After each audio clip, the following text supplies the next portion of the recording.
16 सोमवार का व्रत कैसे करें? तो देखिए 16 सोमवार का व्रत का विशेष महत्व होता है। सुखद वैवाहिक जीवन, मनचाहा जीवन साथी या फिर किसी भी विशेष मनोकामना की पूर्ति के हेतु आप 16 सोमवार का व्रत कर सकते हैं। आज इस वीडियो में 16 सोमवार व्रत की पूरी जानकारी आपको मिलेगी, इसलिए वीडियो में लास्ट तक जरूर बने रहें। और वीडियो अच्छी लगी तो लाइक, चैनल को सब्सक्राइब करके कमेंट बॉक्स में हर हर महादेव अवश्य लिखें। 16 सोमवार का व्रत करने से महादेव और माता पार्वती की कृपा प्राप्त होती है। तो सबसे पहले कि 16 सोमवार का व्रत कब करना चाहिए, तो देखिए 16 सोमवार का व्रत सावन के पवित्र महीने में आप कर सकते हैं। ये बहुत ही शुभ माना जाता है। सावन महीने की जो पहले सोमवार का व्रत है उस दिन से आप 16 सोमवार का व्रत का संकल्प ले सकते हैं और उस दिन से 16 सोमवार का आप व्रत करें। 17वें सोमवार के दिन आप इस व्रत का उद्यापन कर सकते हैं। व्रत कैसे करें, तो देखिए सुबह सूर्योदय से पहले उठ करके पानी में काला तिल डाल करके आपको स्नान कर लेना है। इसके बाद अच्छे से तैयार होकर के महादेव जी के समक्ष बैठ करके आपको इस व्रत का संकल्प लेना है।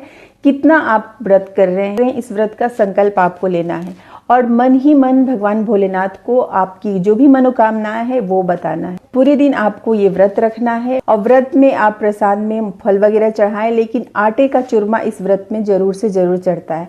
जो कुछ भी आप प्रसाद में भगवान को चढ़ाते उसी वही प्रसाद आपको खाना भी है। तो कुछ इस तरीके से 16 सोमवार का आप व्रत कर सकते हैं। 16 सोमवार व्रत पीरियड में कैसे करें, तो देखिए ध्यान से इस वीडियो को समझने की कोशिश कीजिएगा। इस एक वीडियो में आपके सारे सवालों का जवाब मिल जाएगा। सबसे पहली बात, जब हम कोई नंबर वाली व्रत करते हैं तो वो पूरा हमें व्रत करना होता है। यानी कि जैसे हम 16 सोमवार का व्रत का संकल्प लिए तो 16 सोमवार पूरा वो व्रत हमें करना होता है। अब इसके बारे में बहुत लोग ऐसा बोलते हैं कि इस व्रत को एक दिन भी छोड़ा नहीं जाता है। अब 16 दिन में आपको पीरियड ना आए ऐसा तो हो ही नहीं सकता। 16 सोमवार में एक सोमवार तो ऐसा ज़रूर आएगा जब आपको पीरियड होगा। तो बहुत लोग ऐसा बोलते हैं कि पीरियड में भी इस व्रत को आप रख सकते हैं, लेकिन आपको पूजा नहीं करना है और इस व्रत को काउंटिंग नहीं किया जाएगा सोमवार में।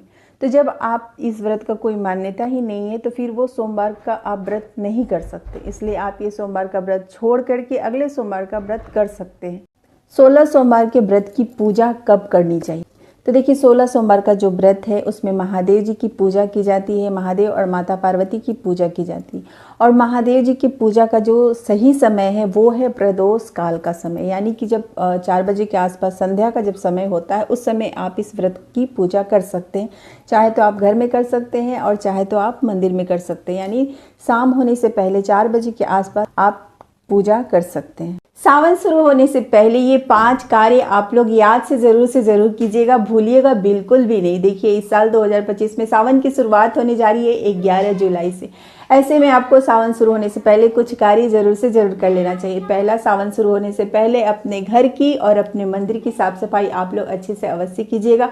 भगवान के वस्त्र और आसन को भी आप लोग साफ सुथरा कर लीजिएगा। हो सके तो महादेव माता पार्वती के लिए न्यू वस्त्र आप लोग खरीद लीजिएगा।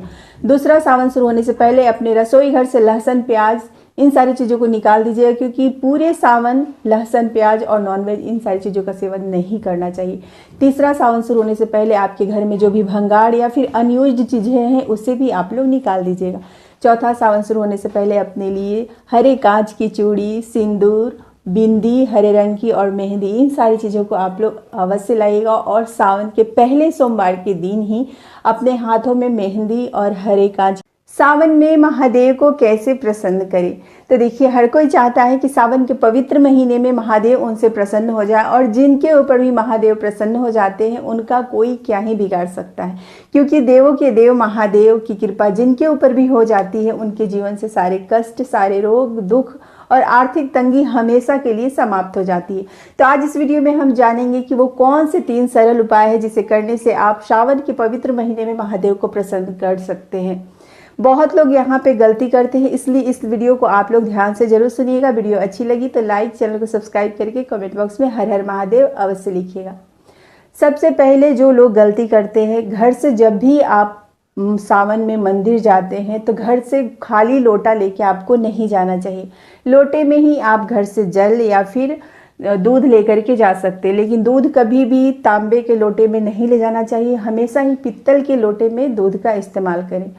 जब भी आप मंदिर से घर आते हैं तो शिवलिंग पे चढ़ा हुआ जल आप लेकर के उस लोटे में आए। ना ही तो खाली लोटा आपको मंदिर लेके जाना है और ना ही तो खाली लोटा आपको मंदिर से घर लाना है। जो शिवलिंग पे जल चढ़ा रहता है वो जल लेकर के आए और अपने घर के परिवार के ऊपर और घर के हर कोने में उस जल का छिड़काव करें। दूसरा, सावन के पवित्र महीने में जब आप शिवलिंग पे बेलपत्र अर्पित करते हैं तो बेल पत्र के तीनों पत्ते चंदन से राम नाम लिख करके अगर आप चढ़ाते हैं तो महादेव शीघ्र प्रसन्न होते हैं। और तीसरा, देवों के देव महादेव को प्रसन्न करना है तो माता पार्वती की सेवा आप लोग जरूर कीजिए। सावन के पवित्र महीने में माता पार्वती को आप लोग सुहाग की चीजें अवश्य चढ़ाइए और मंगला गौरी व्रत के दिन माता पार्वती की पूजा लाल पुष्प और सिंदूर चढ़ा करके अवश्य कीजिए।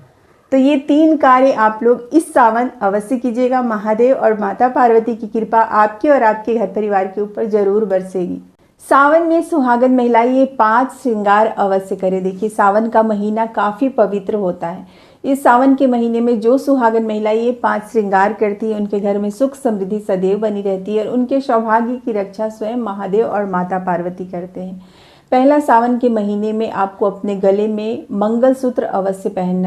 दूसरा, आपको बीच मांग में सिंदूर अवश्य लगा के रखना चाहिए। सावन का जो महीना है उसमें पूरे मांग आपको सिंदूर लगाना है। तीसरा, पैर में पायल और बिछिया आपको जरूर से जरूर पहनना चाहिए। चौथा, पूरे सावन आपको हरे रंग और लाल और पीले रंग का ही वस्त्र पहनना चाहिए। काले और हल्के रंग का वस्त्र आपको भूल के भी नहीं पहनना चाहिए। पांचवा, पूरे सावन आपको हरे कांच की चूड़ी, लाल रंग की चूड़ी, इन 2 रंगों की चूड़ी का ही इस्तेमाल आपको करना चाहिए। तो ये 5 श्रृंगार है जो हर सुहागन महिलाओं को पूरे सावन जरूर से